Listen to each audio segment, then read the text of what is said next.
So this afternoon, I want to take you to a particular place. I've called it Dilemmas in Reflexive Practice, Developing an Ethics of Practice. Does anybody can give me an idea of what I mean by reflexive practice?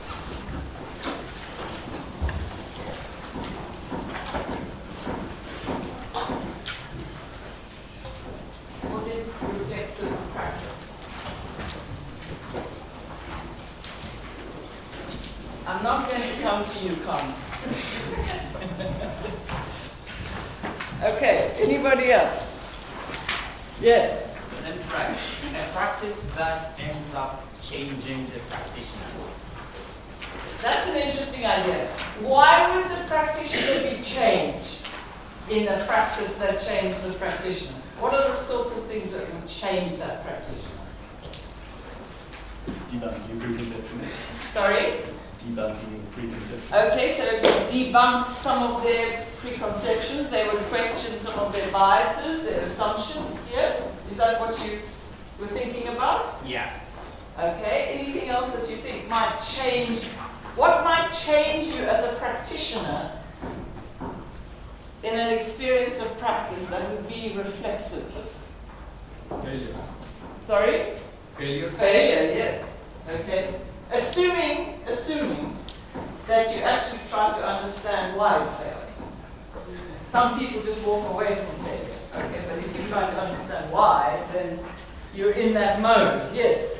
Issues that I didn't expect to face before I started up. So maybe something that is my opinion because I thought reality would be different to what I'm experiencing right now. Right. So surprises, differences, diversions that make you think, why did that happen? Why did it happen that way? Okay? So we're talking in a sense about reflexive practice as a way, almost as in which a practitioner monitors themselves. Not just what's happening, but themselves. And thinks about themselves in relation to what is going on, and ends up questioning many of their own ideas, many of their own assumptions about the situation. And this is specifically really one of the important strands of all the teaching in the DPU, that we would like you to become reflexive practitioners. Okay?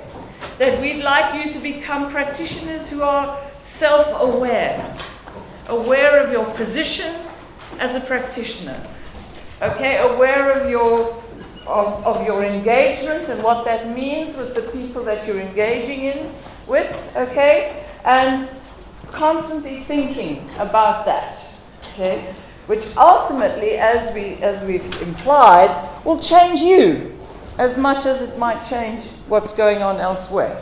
Does that include going native? I don't know what that means. What does going native mean? The NGOs who went into Afghanistan came in with a view from outside to be imposed, but then found that they had much more sympathy with the circumstances under which they were trying to change, and they were no longer wanted to change them.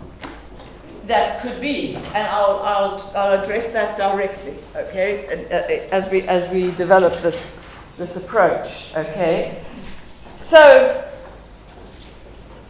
I think what you're going to find in all your MSc programs, doesn't matter which MSc program you're engaged with, you're going to be really trying to uncover the following kinds of questions. What are the challenges of a socially just and sustainable practice? Okay, I'm assuming that all of you are here because you'd like to be engaged with making changes for the better. Am I right? Yes? Okay. So we may not all agree on socially just and sustainable, but my guess is probably most of you would agree with that. Yeah, you might have some differences, but broadly speaking, what we're talking about is trying to do things better, and I would argue if we're going to do things better, we need to do them differently. Okay, The other questions that are going to be in your mind, not always in the forefront, but sometimes in the forefront, but always in the background, is this question of how do theory and ethics interact with development planning practice. Okay? So, yes, I know that all of you are very clear that you want to know about practice, but we would argue in the DPU that you can't really get to grips with practice unless you also understand the theoretical underpinnings of that practice and unless you uncover the ethics of what you're doing. Okay? So this interaction is a very fundamental interaction in all the courses. Okay? Of course, we're also, as practitioners, talking about methodologies, techniques, and skills. So it would be important to ask what are the limits and the opportunities of applying planning methodologies, techniques, and skills in different contexts, internationally and locally. And that's, by its very nature of the question is telling you what about methodologies? What does the question imply about methodologies? Well, there are limits. There are limits. Like how to assess improvement in well-being. How to assess improvements? It's context specific. Yes, it's context specific. Exactly. In other words, what we're saying is just because you learn something called cost-benefit analysis doesn't mean that you can throw that around anywhere and use it in the same way anywhere. Okay? So all of these methodologies, they carry assumptions, they carry cultural specificities, and indeed in some cases it wouldn't be appropriate to use them in the form in which you might have learned them. They need to be adapted. So, based on that, then we come back to this question, how do we understand and promote reflexive practice in planning endeavors? And I would argue that in order to answer the first three questions, we have to be engaged in a reflexive practice, a practice in which we become more self-conscious about ourselves in that practice. Okay? That's what I'm arguing for. Don't just take for granted, I'm the expert and I'm doing the job and this is the job and we're going to implement. Okay? What I'm saying is we want to become much more reflective about what we do, how we do it, the impact of it on us, on other people, okay? And in a sense, in a way, it's a kind of running commentary that you have, about what you're doing and why you're doing it. Now, I think that we face a number of dilemmas in practice, okay? What for you, in your experience, have you found are some of the dilemmas to do with planning practice in which you've been involved? People tend to tell you what they think you want to hear. People tell you what they think you want to hear. Okay, what else? Yes? The give and take between bringing knowledge and also recognizing the local knowledge. Okay, so you're implying that somehow there's some expert knowledge combined with local knowledge. Okay, yeah? And sometimes underestimating the time that social changes need to. Okay, so time is always some kind of a pressure and of a challenge, yes? Like how to align the different interests of different stakeholders. Right. For sure, in any development context, you'll have a multiple set of interests, yes? The most rational solution to a problem may not necessarily be the most ethical. Absolutely. The most rational solution to a problem may not necessarily be the most effective, appropriate solution, okay? Which means that it's rational in another way for another group of people, probably, yeah? In other words, I have to finish that sentence because now he's got me on a thread here, which is, let's talk about rationalities rather than rational, okay? Because everybody has their own rationalities, yeah? There are reasons why they do things. So what you're implying is there's more than one way, yeah? How to work in an environment where you have corruption and also traffic and it's not so safe as well to work. Okay, so the issue of corruption, of safety issues, violence, etc. Okay? Yes. Sorry, I'll along come with back to the you. different stakeholders that they speak different languages. Yes. So they don't necessarily understand between each other. Yes.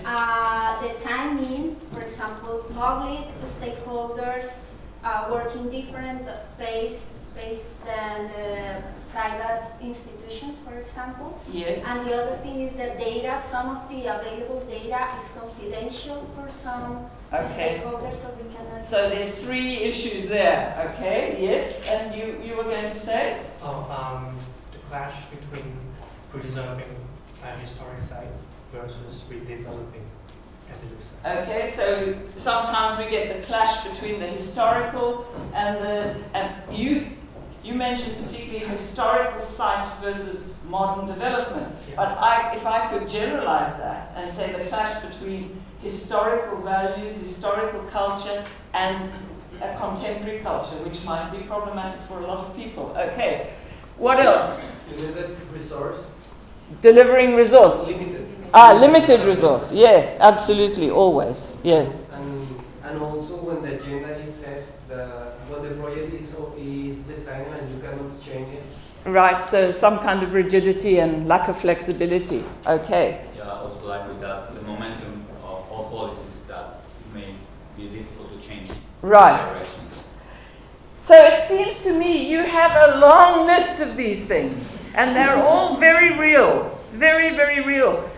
And I think what we really need to do is to try to understand. We need some way to understand, and I'm going to use a term which you're going to find often in the DPU. You need some way to assess your room for maneuver. Your room for maneuver. Okay? What is the limits and also the opportunities? In other words, your space for action. Okay? All of these challenges that you talk about are challenges that close down that space. But if I had to ask you on the reverse, what were some of the opportunities? Those are challenges, those are opportunities that open up that space. Okay? So it seems to me when you're doing practice, you need to understand both those things. Both those things. Not just the challenges, but also the opportunities. So you can get a more realistic understanding of the room for maneuver that you have for practice. Okay? And I would argue that the room for maneuver is most powerfully defined when it's done collectively. Collectively with a group, and we can talk about what kind of group, okay? So,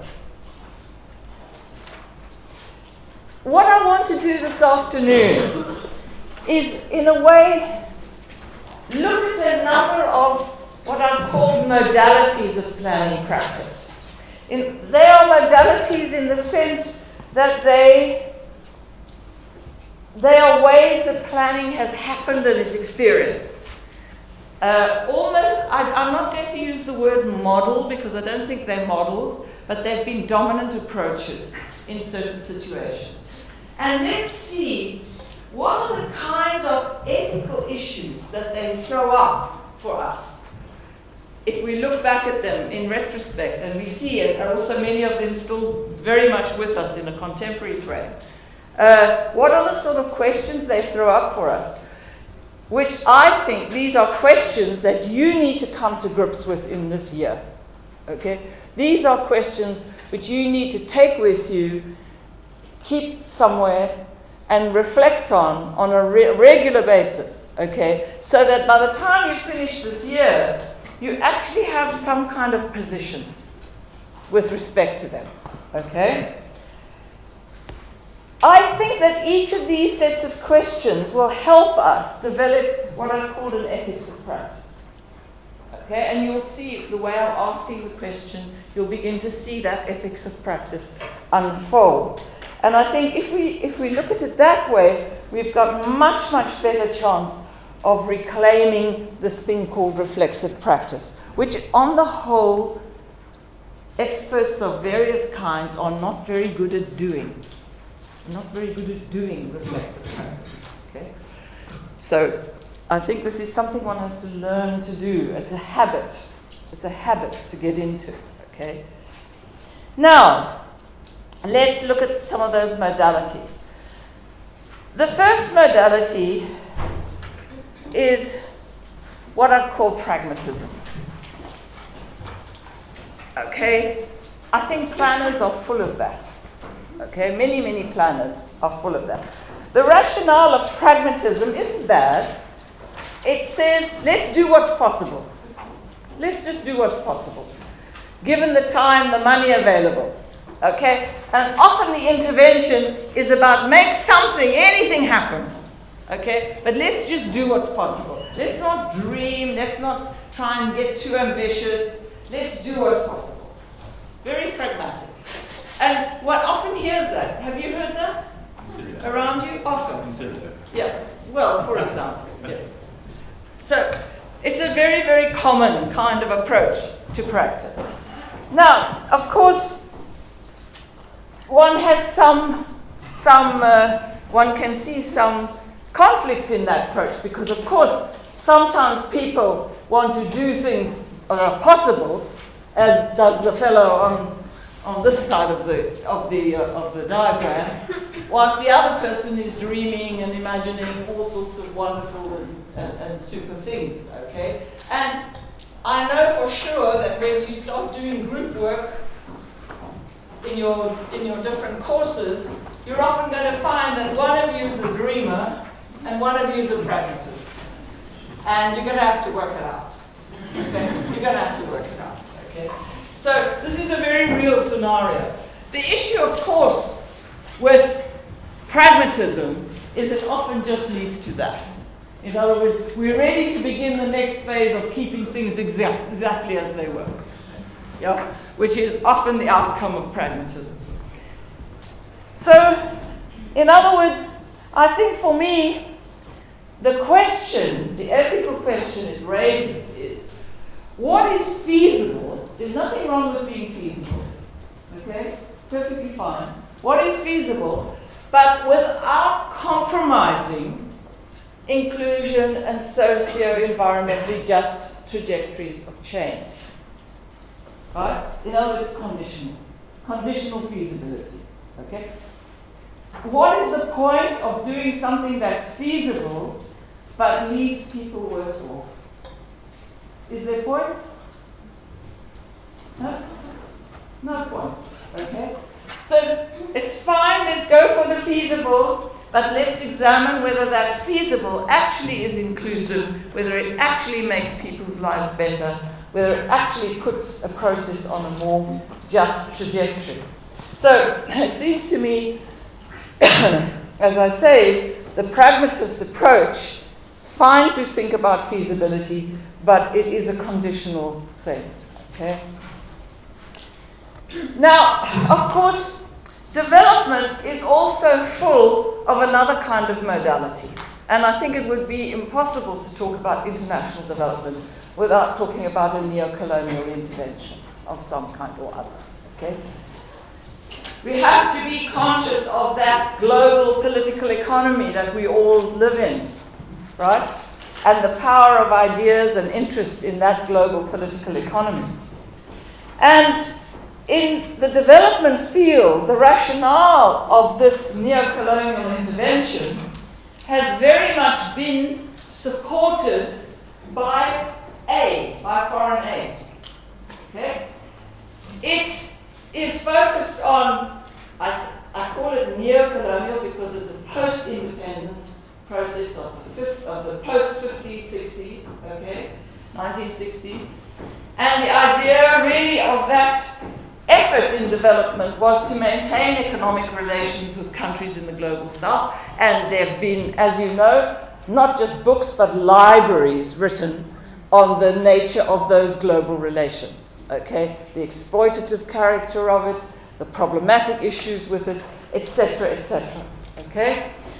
A lot of that aid, the logic for that aid, was apparently to strengthen knowledge and institutional gaps and weaknesses. And that kind of framing, what's the problem with that kind of framing? strengthen apparent knowledge, institutional gaps and weaknesses. What's the problem with that kind of framing? We know better. We know better. Yeah. There's a strong message about that. Yeah, in that. Okay. So, how have people done that? Well, the primary kind of interventions in this kind of world has been donor projects of different kinds. If I use the word donor, does everybody know what that means? No? Can somebody say what when I say donor, what do I mean? Sponsor or agent who comes up with the money. A sponsor or usually a government that comes up with money that they put in a foreign aid budget, okay, to be spent. The aid, yeah, exactly. It's also, of course, there's a whole world of multilateral agencies. Everybody know these words? Multilateral. This is a whole UN system, okay? But they're also bilateral, which is the governments who have programs with other countries, okay? And sometimes regional, yes. So the Latin American region very strong in that way, okay? So the donor projects, they give funding, technical assistance, and institutional development has been the sort of main lines of that. This has changed over time in different ways, and this is something that some of you will do courses on, looking at this history a little bit differently. It manifests itself in all sorts of ways, okay? A UNIDO project, that's the UN industries entity in the UN system, the donor capacity building in something, as an example, in Dar es Salaam. Okay, and this kind of practice throws up a lot of ethical questions that I think we should all be thinking about and finding an approach to. Of how do you fit into that? How do we address unequal power relations within and between countries? I think it's as much about within and between. Right? It's not just between countries, because there are these very strong power relations that support this whole neo-colonial system inside countries, as much as between countries, the relationships between countries themselves. So both within and between countries.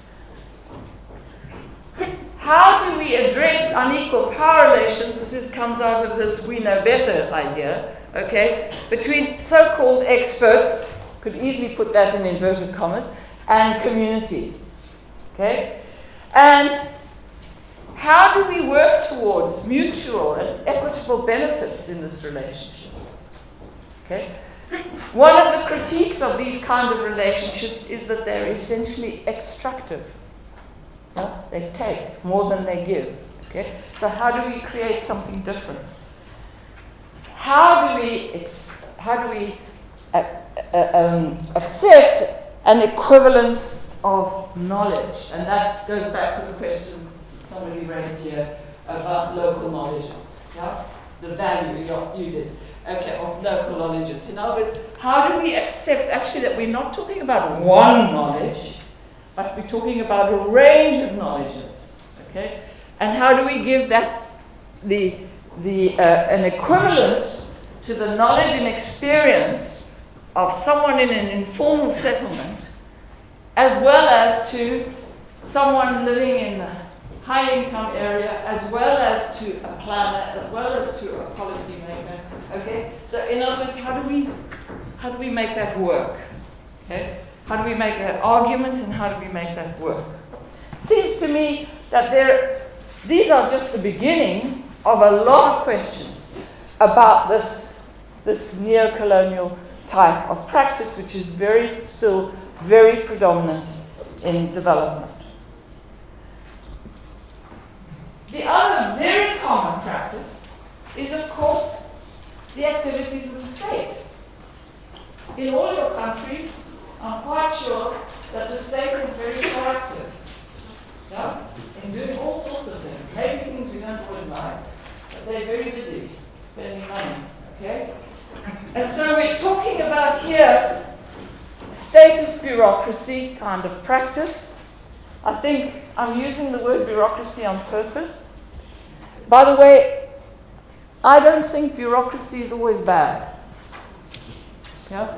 Because actually without bureaucracy, we probably wouldn't get a very systematic way of working. Yeah? But we all know that bureaucracy also can be what we call red tape. Yeah? What is one of the most fundamental elements of bureaucracies, if they're good bureaucracies? Protect both sides. Protect both sides. Protect both sides. Accounting for the expenditure.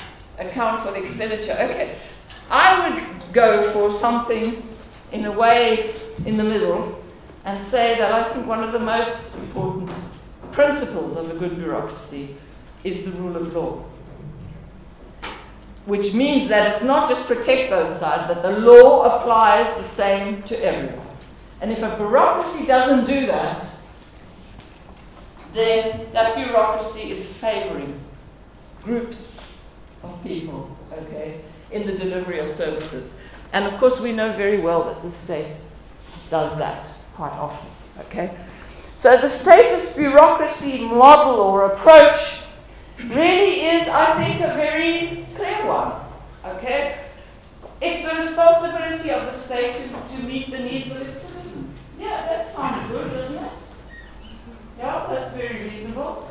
That's the basis on which the modern nation state was built in most places. Yeah. And the second issue is equally true. It's only the state that has the coverage and the instruments to respond at scale and to redistribute resources. It's only the state that has universal coverage. Right? There's no other entity, okay, in a country that has that universal coverage. Okay? That, for example, can cross-subsidize at the scale. In other words, take money from the rich and give it to places where they poor in different ways.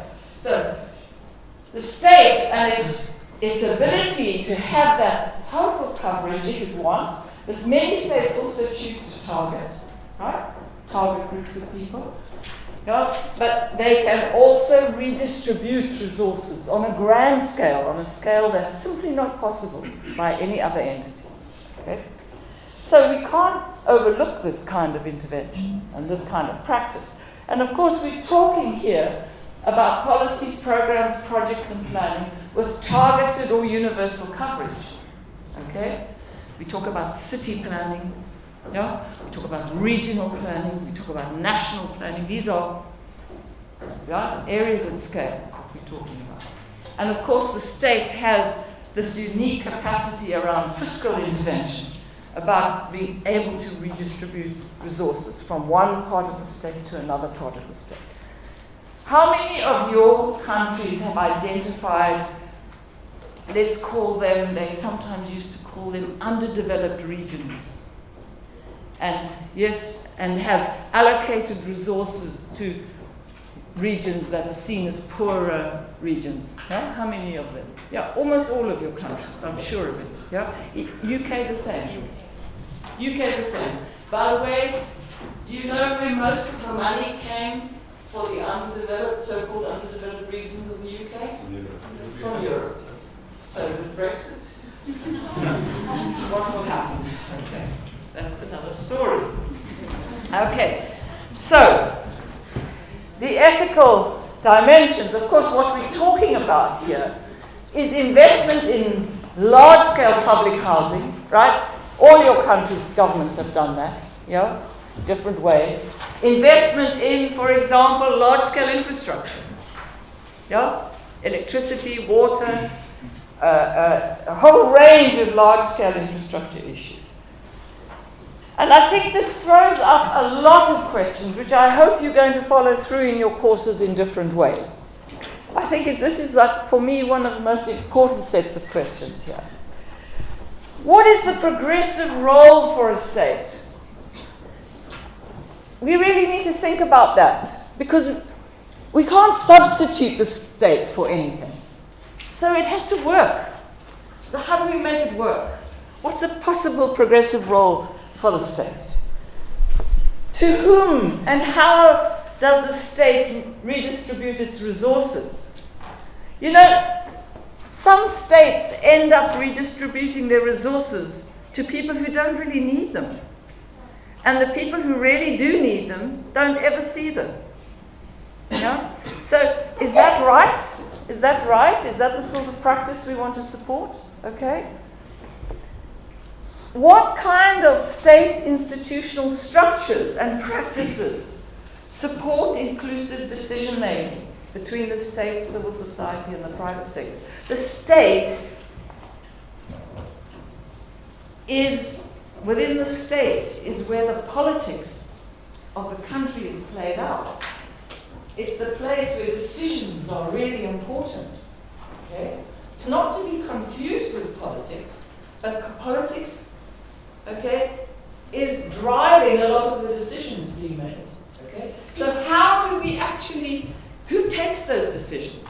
How do we include people in decisions about the expenditure of resources, the accountability of resources, the transparency of resources, okay, of the state? These are all issues that have exercised many people over the last 20, 30 years, okay, in the development field. And you're going to come across a lot of that reading in your course.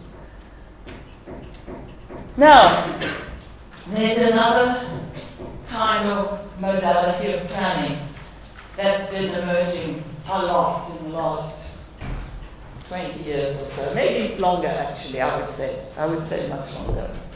But it's been very present. I call it city legacy making. In your experience, can you think of any example that you would say in contemporary cities where you have a city legacy making kind of approach to plans and to planning?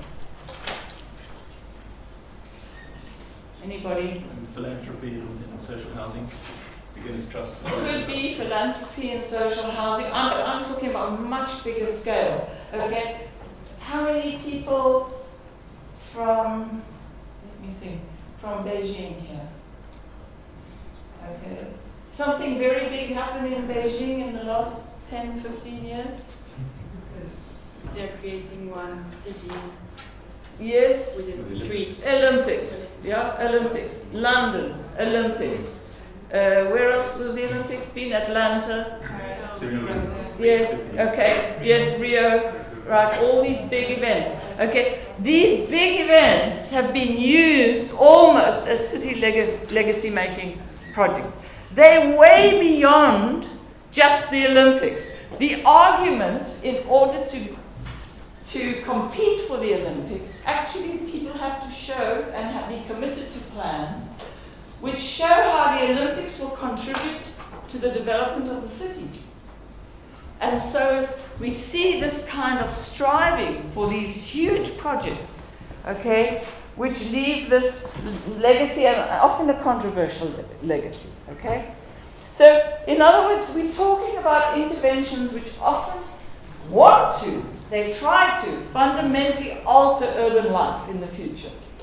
This is what they want to do. This is what they claim they will do, okay?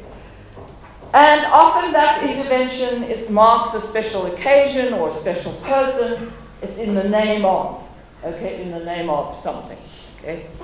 And it is often the vehicle that's used, the kind of intervention is often large-scale projects, huge large-scale projects, okay? We had a whole infrastructure in London for the Olympics, and I'm quite sure it's the same experience that all of you have had in different ways for different kinds of legacies. So, you see, these kind of things is important. I've taken this from the London Olympics.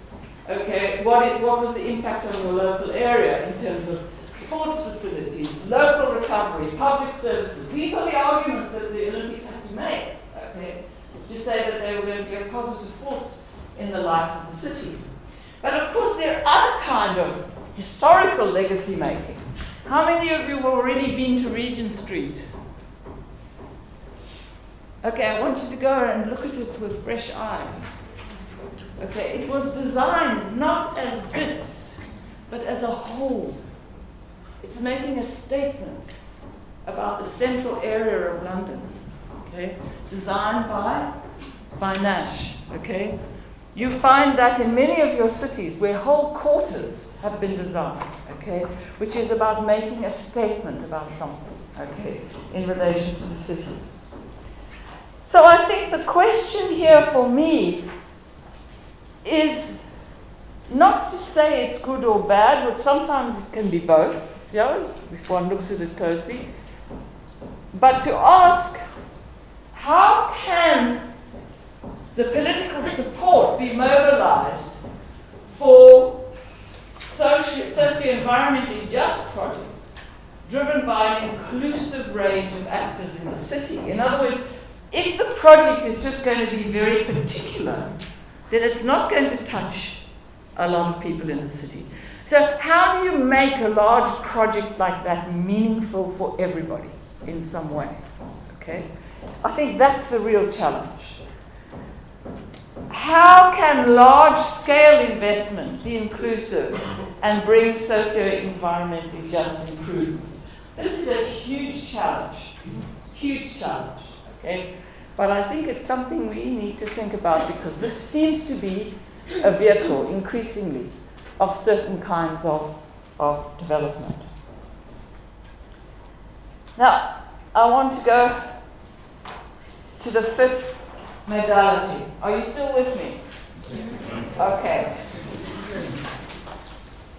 We've gone through pragmatism, through neocolonialism, through the state, through city legacy making, and now I think we're much closer to home in many ways, to the marketization and what some people have called speculative urbanism. Okay? This is an era very much influenced by neoliberal thinking that hit our world towards the beginning of the 1980s and then began to work its way through policies, programs, the way we think about almost everything. Okay? How many of your countries have undergone structural adjustment? I don't believe it's only one. Yeah? If you come from the UK, you should put your hand up. Yeah?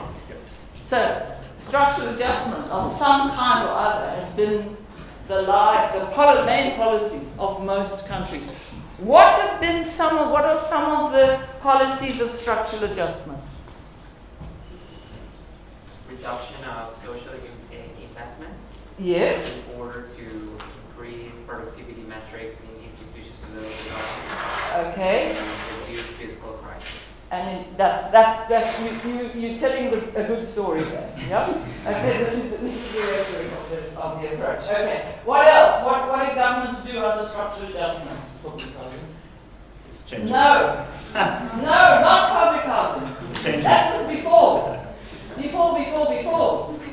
Okay? What they did was they brought the market into public housing.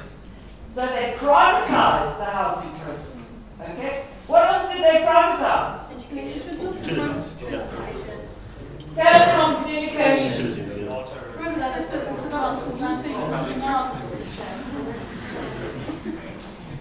Sorry, I can't hear. In KSA, because I work in KSA a lot, recently they actually introduced the private sector into the development process instead of the provision of housing by the government. Yes.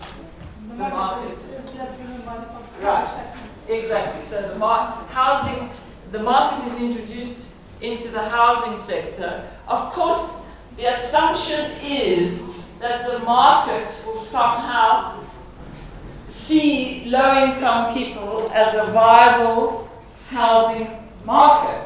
And that is an assumption that we know is very problematic. Why? What does the market want more than anything else? Exactly, profit. And how much profit is there in poverty? Yeah? Okay, so we need to ask those questions. But what we're talking about here is the whole processes of reducing the role of the state and increasing the private sector and introducing it into the delivery of electricity, water, telecoms, as you said, okay, a range of what were previously public services, reducing regulation, yeah, a range of regulation which would allow the free flow of money, okay, a range of certain of approaches here. So, but the essential response here, the rationale of this response, is that a belief that the market delivers more efficiently than the state. Okay? And I think this is a fundamental assumption which I would really like you all to look at very, very closely over the next year and to come up with some kind of proper response to it. Okay? The interventions have been many. I think what we've seen is that actually projects and investment portfolios and a whole range of private sector skills have been brought into the public sector in a very big way. Okay? I would argue, for example, that something like strategic planning, you all heard of strategic planning, okay, is a function of that. Okay? And what we've seen is, as I said, the privatization, and you know what PPP stands for? Public-private partnerships. Okay, all of you who haven't heard of that, that is a set of PPPs that you need to know. Okay, because what we've seen is the state structuring new relationships with the private sector. Okay, in order to deliver things. And the idea that now the state's role, and again, this is the language of neoliberalism, it's an enabling role. Enables, it supports. The idea being it supports, it doesn't do. Okay? So here we have the enabling state regulations, procedures, and financing. And one of the most traditional versions of that at the moment is TOD. Transport-oriented development, okay, where the state tries to motivate private investment in the development of large-scale infrastructure and all the development around that infrastructure. So, do you recognize this? Do you recognize it in your own governments? Yes? Okay, so you need to recognize it as a modality. Don't just accept it that this is business as usual. Yeah? It's a modality, and things were not always like that. Okay, there are other modalities, right? So, if we look at that, unfortunately, what we see it doing is we see it very present, for example, in urban regeneration. And, of course, one of the critiques of the way urban regeneration has been done in many places is that it simply resulted in gentrification and pushing out the poor. Okay? But we also see it in this multiplicity of this kind of visual. Do you recognize this kind of visual? I couldn't put any name there. It happens to be the Lagos, Nigeria one, but I could have put Cairo, I could have put many other places where this sort of vision of a future city is being drawn mainly by international consultants, right? As a way of showing this modern, okay, forward-looking kind of vision of an urban life. Okay? I can't hide it that I wouldn't want to live there. Okay? But you know, that's the vision that's accepted by many. Yeah? And not just accepted, desired. Okay? So the ethical questions for me here, it's a very big question. How do we address this balance between the state and the market?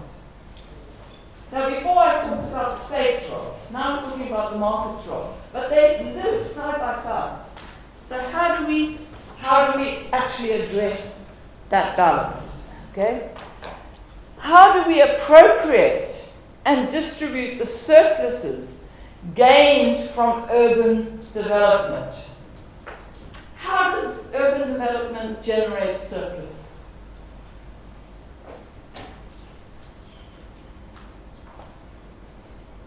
Anybody? Surplus wealth. How does it generate that, urban development? Housing prices. Prices, okay. Markets, local land markets.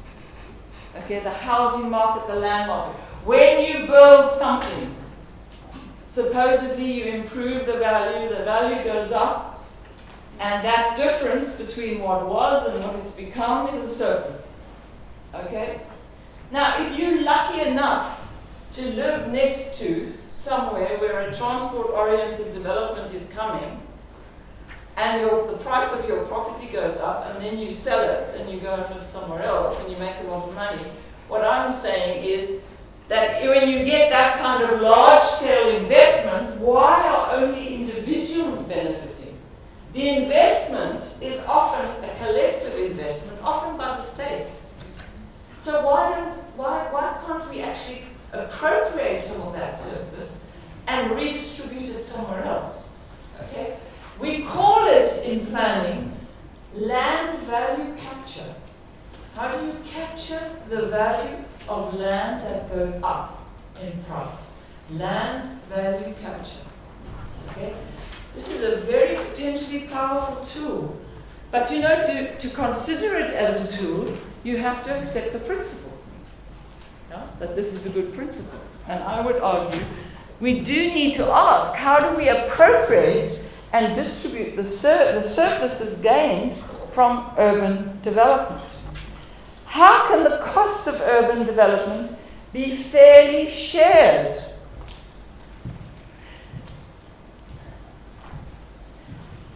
I think I can't remember the exact figure, but I think I'm right in saying that in some poor areas, poor people pay 4 times the price of water than rich people do in many cities. Is that fair? Right. So how can the costs of urban development be shared fairly? It's not that we're asking something for nothing, but we're asking how it can be fairly shared. How can prosperity grow alongside socio-environmental justice? In other words, how can we, yes, become more prosperous in how we live, but at the same time make that more equitable, more just? And I would argue another question for me is very important, is whose place is it? When you look at that top picture, whose place is that? Okay, who's involved? Who's affected? Okay? It has to be a question every time. Yeah? Okay, the next modality. How many of you work in NGOs? Yes. Okay. You are the focus of the next modality, NGOization. Okay? The NGOization of aid. And although there were always charities, welfare charities in development, this NGO kind of era is a relatively recent one. Okay? And I think, what are some of the reasons that people give why NGOs are such a good vehicle for development? Yes? I would say a lot of us would maybe also confuse it with NPOs. So that has this very positive thought behind it. What's an NPO? Non-profit organization. Oh, NPOs, yeah. Yeah. Okay. It's more a thing that most people think of. So this is what I would say, since now we have this positive thought of everyone should have the essentials to live and so on. That's why we would also idealize NGOs, even though it would be NPOs. Okay, but it's parliamentals. It's not the same thing. So that's a good point to make. Let's work out the difference between non-profits and NGOs. Okay, let's be clear. Okay, but what about NGOs per se? What are some of the arguments that people give? Why are NGOs good vehicles of development? Because like in developing countries, like the state sometimes is pretty weak, so the presence, especially in some like rural areas, for example, so the NGOs are like an alternative for like bringing these kind of services to people that otherwise wouldn't have anything. Yeah, and also because there's a lot of bureaucracy, so the NGOs sometimes are not really more efficient way of spend resources without the whole bureaucracy, Okay, so they're seen as more flexible, faster to deliver. Okay, anything else? And just Their independence makes them, their independence from rigid institutions like the government, Yes. make them less vulnerable to corruption and distorted objectives.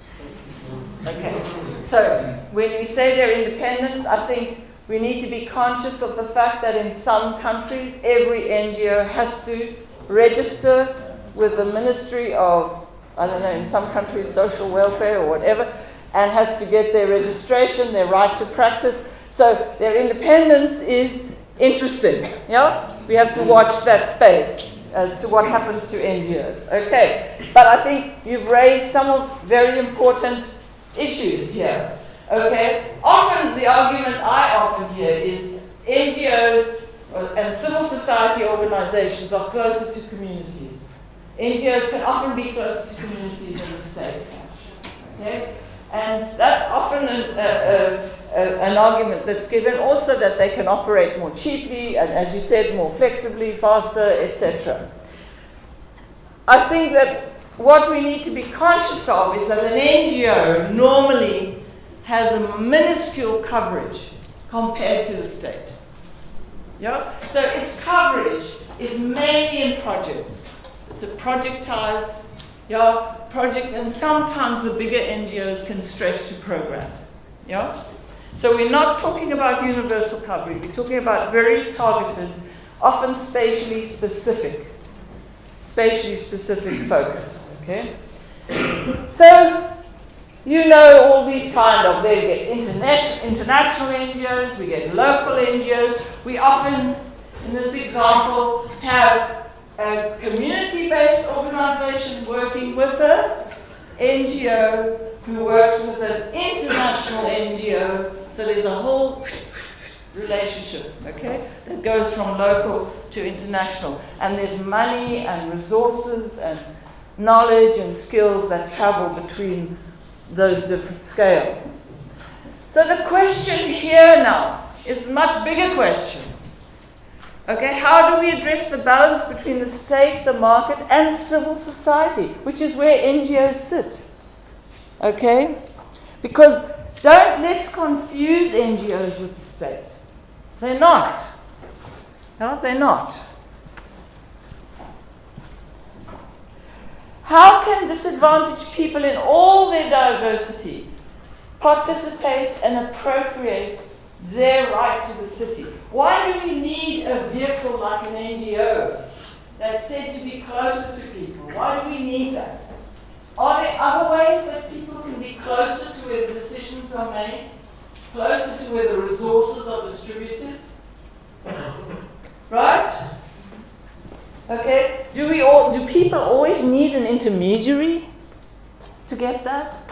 Or how do people actually participate and appropriate their right to the city? Back to the same question. Whose knowledge are we talking about? Whose experience? Whose expertise? In this process of NGOization. The NGOs have been, some of them, very good at building on local knowledge. Okay, but not all of them, but some of them have been good at doing that. And they have themselves raised this question about practice, of whose knowledge, whose experience, whose expertise is being valued in the process.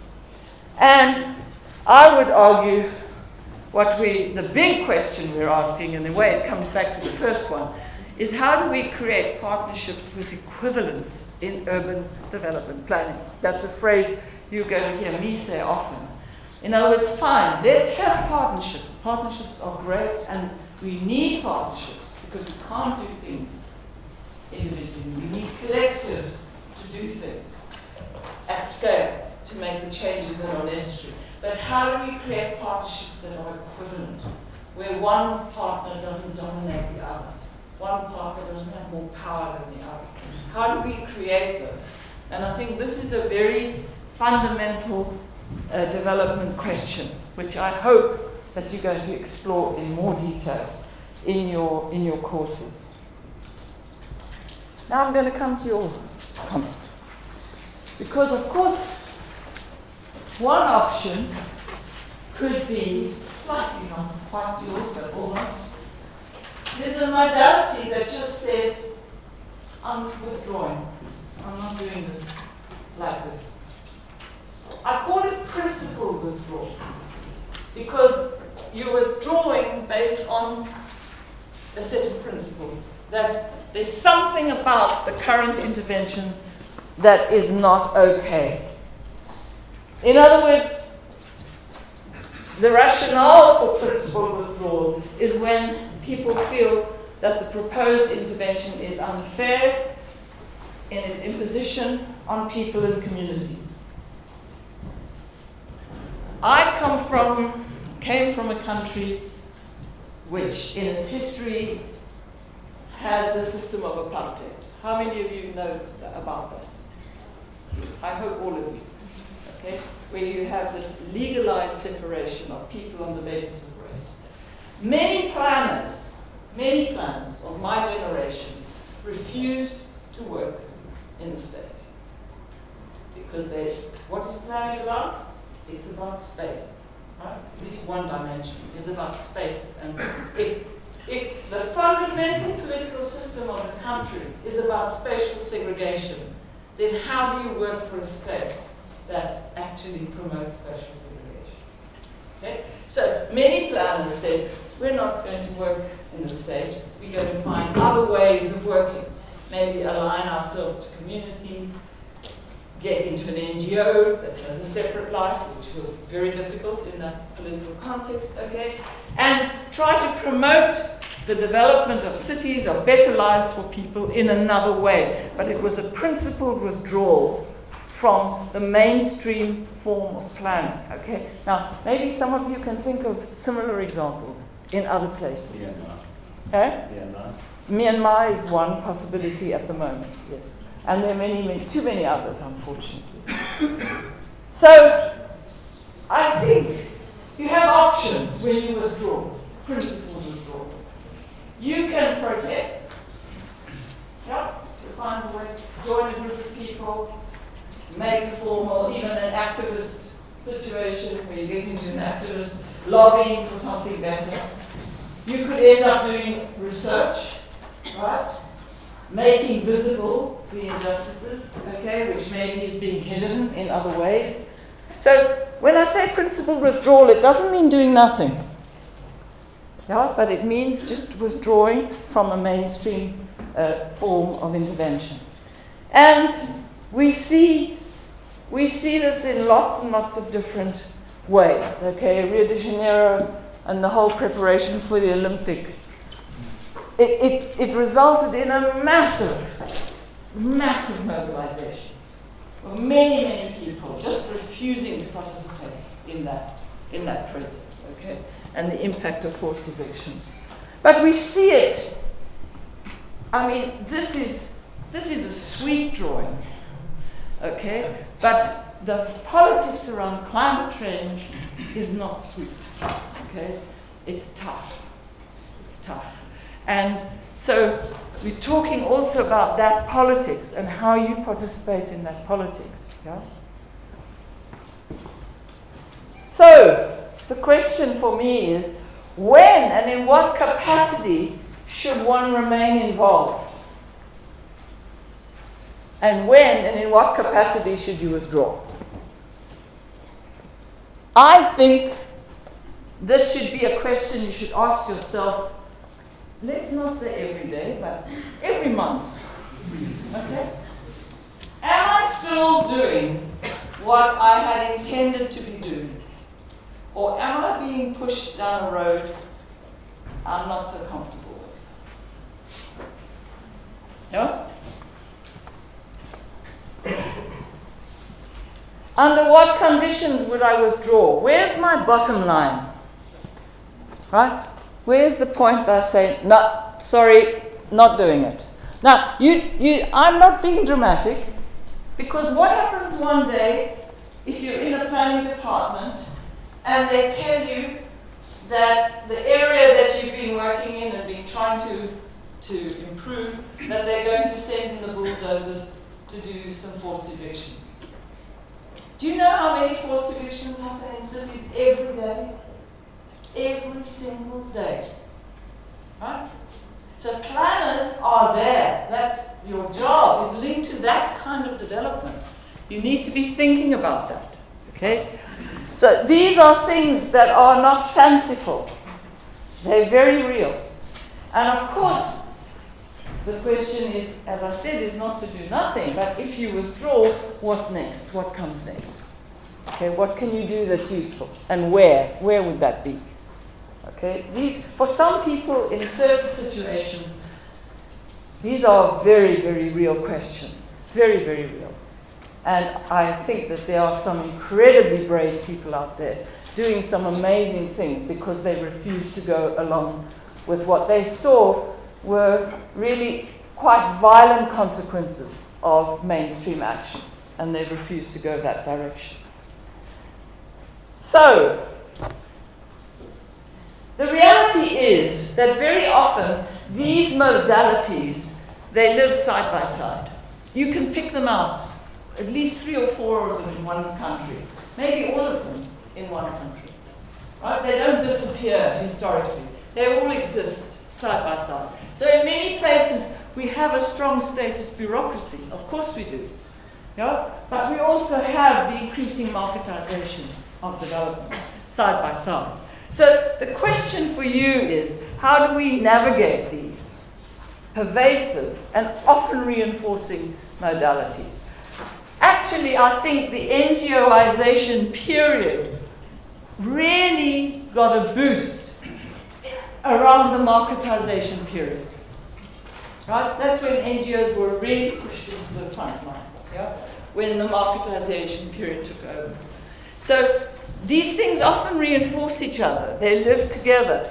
And the question is that you, as future practitioners, where are you going to fit in this? And I'm sure that we can identify many other modalities, but these are some of the key ones that I've tried to identify. I think that confronting these dilemmas and questions implies what I'd call a multi-sided practice, where your positionality counts. When I talk about your positionality, do you know what I mean? Yeah, it's who you are in that context. Yeah? Your identity in that context. And we need to think, who are we in that context? Who do we work with? Where do we sit? Where do we talk from?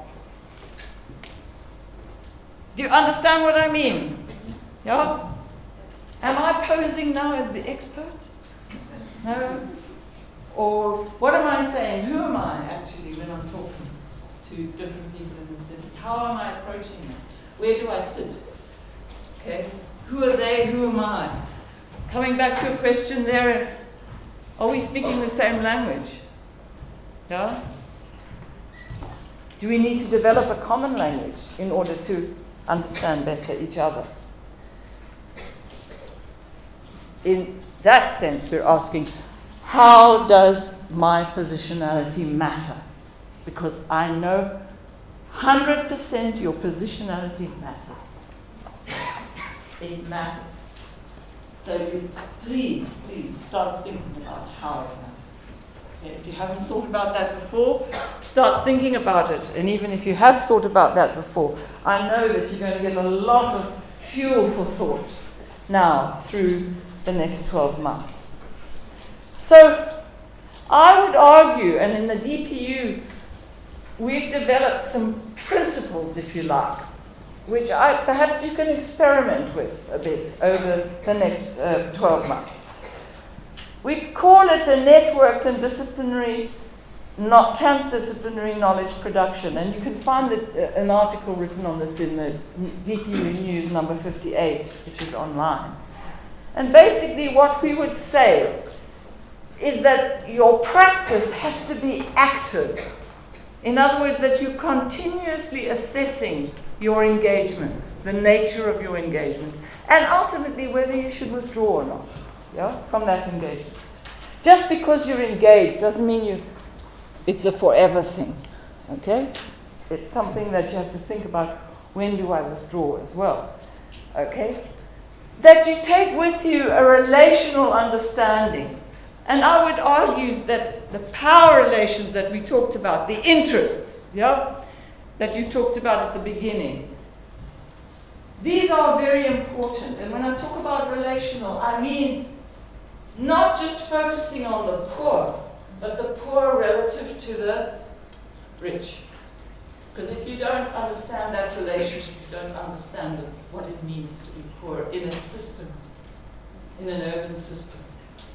Okay? So we're looking at a relational context of men and women, gender, of class, of age, of ethnicity in some places, of race in some places, of religion in some places. We're talking about a relational understanding, okay?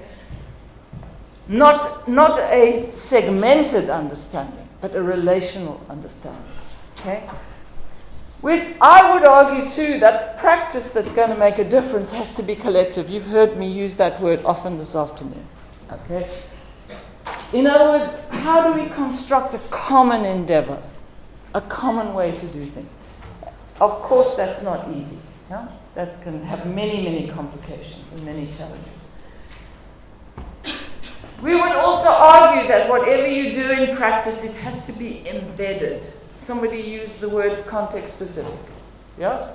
So, we're talking and engaging with context-specific lived experiences in particular places at particular histories. Okay? And so how do you embed that practice? And yay, here comes the word. Reflexive. Okay? How do we maintain that questioning? That constant questioning? Questioning of your paradigms, in other words, your basic beliefs, your basic assumptions, theories, discourses, the whole knowledge that you're predicating yourself on, okay? This is what I would call really starting to grapple with this ethics of practice. So folks, that's all I have to say. Thank you very much.